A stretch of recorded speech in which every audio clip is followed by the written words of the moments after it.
Good morning, all of you.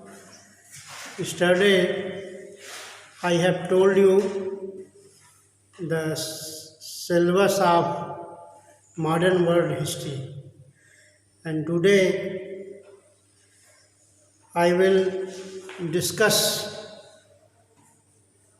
the introduction of modern world history, because in your syllabus there is the provision of 1453 to 1789। तो आज हम world modern history की शुरुआत करेंगे, क्योंकि पिछले लेक्चर में हमने वर्ल्ड मॉडर्न हिस्ट्री का सिलेबस आप लोगों के समक्ष बताया। आज हम उसका इंट्रोडक्शन आप लोगों के समक्ष बताएंगे। तो वर्ल्ड मॉडर्न हिस्ट्री जो इसका पीरियड है, जो कि आप लोगों को पढ़ना है, 1453 to 1789।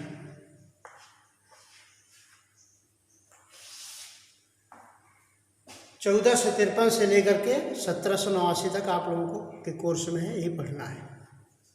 तो आज आप लोगों के समक्ष हम पहले इंट्रोडक्टरी क्लास लेंगे, इसके बाद क्रमशः 1 by 1 जो भी टॉपिक है उनका डिस्कशन करेंगे। तो सबसे पहले आप लोगों को वर्ल्ड मॉडर्न हिस्ट्री की किताब परचेज कर लेना है, जिससे कि आप लोगों को पढ़ने में सुविधा होगी। जो हम लेक्चर देंगे उसको आप बखूबी समझ सकते हैं। तो इतिहास क्रमबद्ध घटनाओं का विवरण है। यद्यपि इतिहास को बांटा नहीं जा सकता, लेकिन अध्ययन की सुविधा के लिए इतिहास को हम 3 भागों में बांट सकते हैं। पहला, पूरा पाषाण काल से लेकर के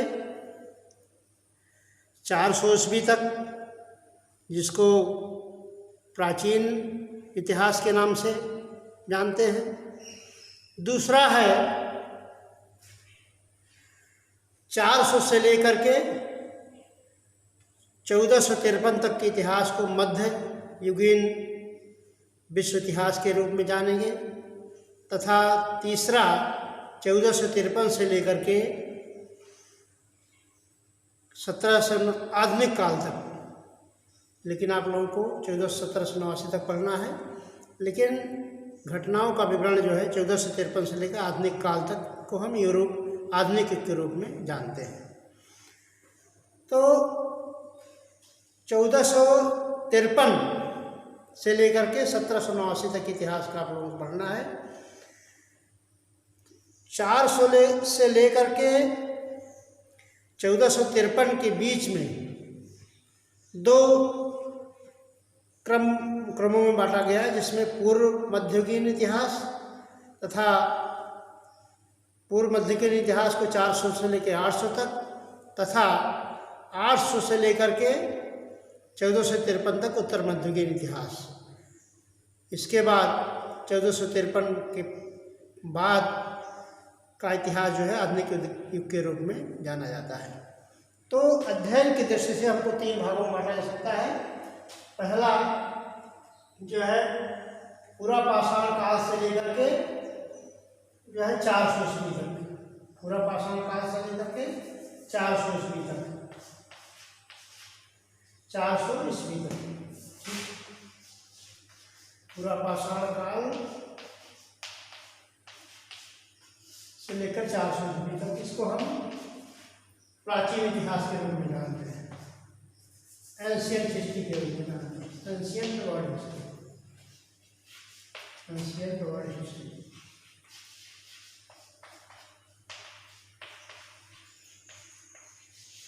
और दूसरा विभाजन मध्य युग के रूप में जाना जाता है, जो कि 400 ईस्वी से लेकर के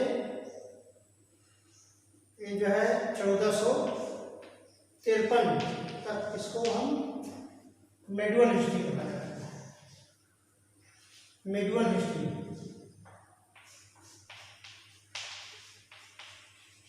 के नाम से जानते हैं। फिर तीसरे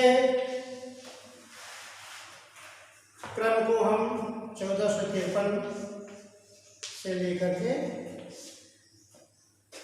टिल नाउ आज तक के इतिहास को हम आधुनिक इतिहास के रूप में पढ़ते हैं। तो 400 से 1453 के बीच में दो इतिहास को दो भागों में विभाजित किया गया। इसमें 400 से लेकर 800 तक का इतिहास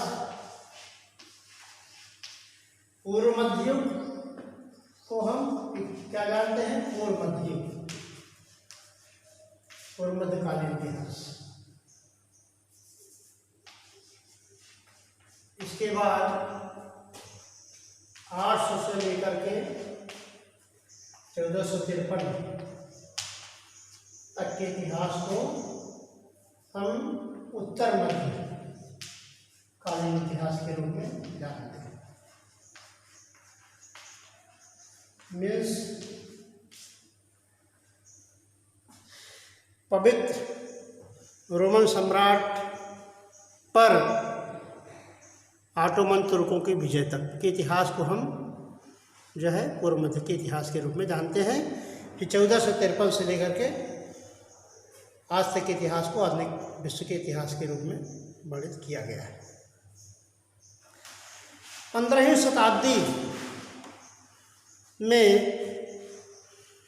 शताब्दी में अगर हम विश्व के इतिहास पर नज़र डालें तो हमको यह ज्ञात होगा कि पूरे विश्व के लोगों को इतिहास हमें केवल एशिया, यूरोप तथा अफ्रीका के देशों के बारे में ही जानकारी थी। अगर 15वीं शताब्दी के इतिहास पर हम नज़र डालें तो हमें यह दिखाई देता है कि हमें केवल एशिया, यूरोप, अफ्रीका के लोगों के बीच में ही एक दूसरे के बीच में आपस में तालमेल था और लोगों के विषय में एक दूसरे के मध्य संपर्क नहीं स्थापित था। लेकिन इसके पश्चात 1492 में एक स्पेन के नाविक क्रिस्टोफर कोलंबस द्वारा खोज के पश्चात हमें उत्तरी अमेरिका, दक्षिणी अमेरिका के बारे में जानकारी प्राप्त हुई। क्योंकि इसके पहले 1492 के पहले हमें दक्षिणी उत्तरी अमेरिका था, ऑस्ट्रेलिया था, अन्य महाद्वीपों के बारे में कोई जानकारी नहीं थी। तो जानकारी नहीं थी तो एक दूसरे के बीच व्यापार, वाणिज्य और आने जाने का कोई संपर्क भी नहीं था, क्योंकि समूचे विश्व के बारे में लोग एक दूसरे से अनभिज्ञ थे। किंतु 7वीं शताब्दी में पैगंबर मोहम्मद साहब के इस्लाम धर्म के प्रवर्तन के फलस्वरूप इस्लाम धर्म का प्रचार प्रसार हुआ। इस्लाम धर्म का प्रचार प्रसार होने से ईसाई धर्म के पोप ने धर्म के विरुद्ध, धर्म प्रचार के विरुद्ध युद्ध की घोषणा की। इस प्रकार ईसाइयों तथा इस्लाम के बीच में 11वीं शताब्दी से लेकर 13वीं शताब्दी तक संघर्ष की स्थिति रही है। यद्यपि इसमें 11वीं शताब्दी से 7वीं शताब्दी में 7th में इस्लाम धर्म का प्रचार प्रसार शुरू हुआ, जिसमें पैगंबर मोहम्मद साहब द्वारा इस्लाम धर्म का प्रचार प्रसार किया गया। और इस्लाम धर्म के प्रचार प्रसार होने से एशिया, यूरोप तथा अफ्रीका के लोग एक दूसरे के संपर्क में आए। पश्चिम से पूर्व का संबंध स्थापित हुआ, लेकिन इस्लाम धर्म का जो प्रभुत्व बढ़ रहा था, उस प्रभुत्व को रोकने के लिए, उसके विरुद्ध ईसाइयों के पोप ने युद्ध की घोषणा की, इस्लाम के विरुद्ध युद्ध की घोषणा की, और ईसाइयों और इस्लाम के मध्य आपस में संघर्ष चलता रहा। यह संघर्ष 11वीं शताब्दी से लेकर के 11th सेंचुरी से लेकर के यह 13वीं शताब्दी तक चला। यद्यपि इसमें ईसाइयों को सफलता नहीं मिली, लेकिन ईसाइयों तथा इस्लाम के बीच में आपस में संपर्क स्थापित हुआ। एशिया के लोग, पूर्वी यूरोप के लोग, पश्चिमी यूरोप के लोग पूर्वी यूरोप के विषय में जाने, और पूर्वी यूरोप के लोग पश्चिमी यूरोप के विषय में जानकारी हासिल हुई। इस प्रकार से एक दूसरे के मध्य व्यापार, वाणिज्य तथा धर्म का प्रचार प्रसार शुरू हुआ। उनके मध्य आपस में संपर्क स्थापित हुआ, एक दूसरे के विषय में जानने की जिज्ञासा उत्पन्न हुई। तत्पश्चात 13वीं शताब्दी में ही इटली के एक यात्री, जिनका नाम कि मार्को पोलो था, उन्होंने चीन की यात्रा की, और चीन की यात्रा करके वह अपने यात्रा वृतांत को अपनी पुस्तक में लिखा, जिससे भी लोगों के हृदय में पश्चिम के लोगों के विषय में, पूर्व के बारे में जानने की जिज्ञासा उत्पन्न हुई कि पूर्व में कैसा देश है, वहाँ की सभ्यता संस्कृति कैसी है, और वहाँ के लोग किस भाषा को जानते हैं, वहाँ की वेशभूषा क्या है, वहाँ की संस्कृति कैसे है, इसमें जानने की जिज्ञासा उत्पन्न हुई।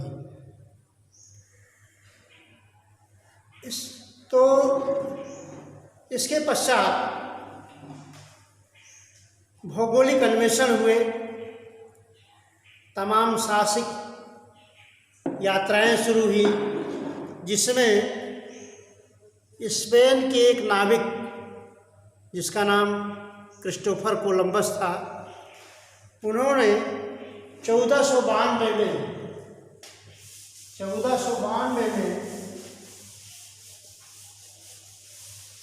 समुद्री नाव से पूर्व के विषय में जानने का प्रयास किया।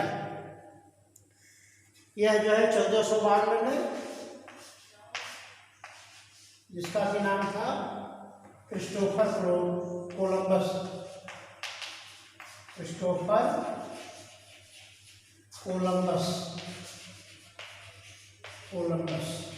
ये कहाँ का था? स्पेन का था। स्पेन का एक समुद्री नाविक था। इन्होंने अपनी नाव द्वारा पूर्व के बारे में जो सुन रखा था, पूर्व के बारे में इसको जानने की जिज्ञासा हुई, नाव द्वारा पूर्व की यात्रा प्रारंभ की, और कुछ ही दिनों में वह एक ऐसे स्थान पर पहुंचा जिसको इन्होंने इंडीज या इंडियन कहने की भूल की,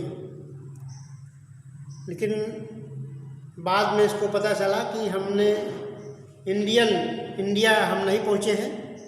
यह पूर्व नहीं बल्कि पश्चिम का क्षेत्र है। तो इस यात्रा को इटली की एक विद्वान ने अपने पुस्तक में लिखा और उस स्थान को, अमेरिगो नामक एक इटालियन यात्री था, अमेरिगो, जिनके नाम पर उस देश का नाम जहाँ कि क्रिस्टोफर कोलंबस पहुँचा था उसका नाम अमेरिका रखा गया। लेकिन पूर्व के विषय में जानने की जिज्ञासा थी। लोगों को समय समय पर उसका एहसास हमेशा होता रहा कि पूर्व में कुछ देश, कोई ऐसा देश है जो कि बहुत ही संपन्न है, वहाँ की सभ्यता संस्कृति उन्नत दशा में है। तो दूसरा नाविक जो है, जो कि पुर्तगाल का था, पुर्तगाली नाविक था, वह 1497 में पुर्तगाली नाविक था, पुर्तगाल का था, पुर्तगीज था। इसका नाम था वास्को डी गामा, इसका नाम था वास्को डी गामा। इस पुर्तगाल का नाविक था। इन्होंने 1497 में समुद्री नावों से अपनी यात्रा प्रारंभ की, वहाँ से चल दिया और यात्रा करने के पश्चात 1498 में वह भारत के तट कालीकट पर पहुंचा। कहाँ पहुंचा? कालीकट। उसको इस प्रकार से, यह कालीकट बंदरगाह पर पहुंचा। उसको पूर्व में एक ऐसे देश के बारे में जानकारी प्राप्त हुई। तो पुर्तगालियों का पूर्व के देशों पर व्यापार वाणिज्य का पुर्तगालियों ने एकाधिकार कायम किया। न केवल भारत, चीन तथा अन्य देश जितने भी पूर्व के देश थे, सब पर पुर्तगालियों का व्यापार वाणिज्य का पूरा अधिकार था। इन्होंने अपने पूरा व्यापार वाणिज्य का पूरा एकाधिकार स्थापित कर लिया। इस प्रकार से मध्ययुगीन यूरोप में जो है इन साहसिक यात्राओं के माध्यम से एक दूसरे के मध्य जानने की जिज्ञासा जो उत्पन्न हुई थी, इससे क्या हुआ कि यूरोप, एशिया तथा अन्य देशों के बीच में व्यापार वाणिज्यिक संबंध स्थापित हुए।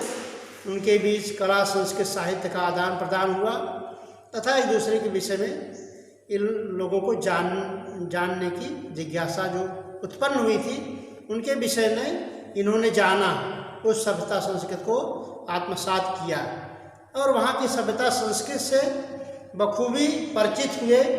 जिसे कला की उत्पन्न हुई, साहित्य चरमोत्कर्ष पर साहित्य का विकास हुआ और जो उनकी भाषा थी, भाषा का आदान प्रदान हुआ। व्यापार वाणिज्य की उन्नति से एक दूसरे के मध्य जो है व्यापार को प्रोत्साहन मिला, आयात निर्यात बढ़ा। जो सामान एक देश में नहीं होता था वह दूसरे देश से आयात होता था और जो दूसरे जगह नहीं होता था उसको निर्यात किया जाता था। इस प्रकार से देशों के मध्य आपस में जो एक संकुचन था कि अन्य कोई ऐसा महाद्वीप नहीं है, कुछ ही ऐसे क्षेत्र हैं जिन पर की ही कुछ जनसंख्या रहती है, जो एक परिसीमा थी, परिसीमा से विस्तार हुआ और हर देशों के विषय में जानने की एक जो जिज्ञासा थी उसमें लोगों को सफलता मिली। तो इस प्रकार से समुद्री यात्राओं के माध्यम से काफ़ी प्रगति हुई। इन प्रगति ने किस प्रगति ने जो है संपूर्ण यूरोप एशिया के मध्य संपर्क स्थापित किया।